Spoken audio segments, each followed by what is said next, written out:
हसन जी, जिनकी लीडरशिप में सारा प्रोग्राम पूरे करनाल में किया जा रहा है।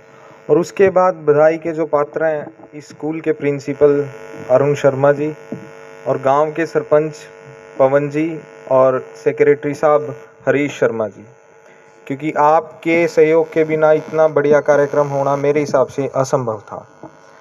तो पहले तो हम समझ लेते हैं कि आज हमें ज़रूरत क्यों पड़ी ये कार्यक्रम को ऑर्गेनाइज करने की, एक सवाल।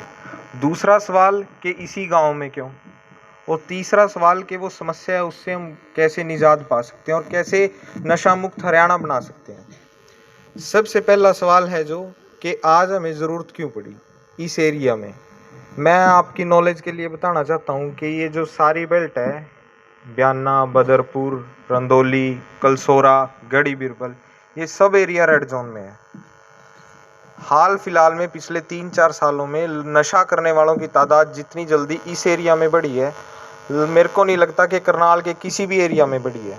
और नशा भी कौन सा, साइकोट्रोपिक ड्रग्स हैं जो इनको आम भाषा में हम अफीम बोल देते हैं, स्मैक बोल देते हैं, इंजेक्शंस बोल देते हैं। जहां आज से पहले इन एरियाज में नशा करने वालों की संख्या 2 थी, हाल फिलहाल के कुछ साल में वो 2 से 100 हो चुकी है।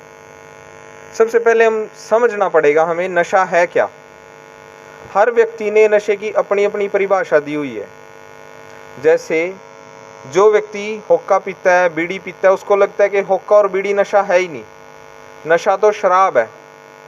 शराब पीने वाले हर व्यक्ति को लगता है कि शराब कोई नशा नहीं है, नशा तो अफीम है, सुल्फा है, गांजा है, या फिर किसी न किसी टाइप का दूसरा ड्रग है। आपको समझना पड़ेगा कि किस सब्सटेंस, किस पदार्थ को हम इस श्रेणी में रख सकते हैं नशे की और किस पदार्थ को नहीं। इसके लिए कोई भी पदार्थ जो 2 कंडीशन को पूरा करता है, हर उस पदार्थ को हम नशे की कैटेगरी में रख सकते हैं।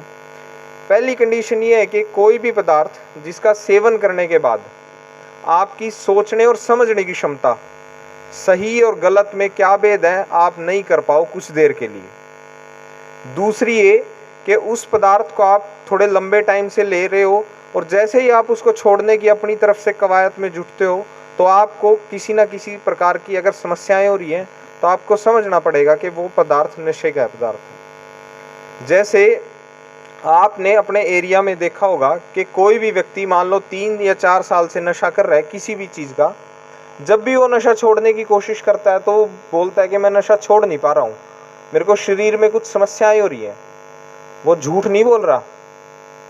नशा काम ऐसे करता है, जब भी व्यक्ति नशे का सेवन करता है तो दिमाग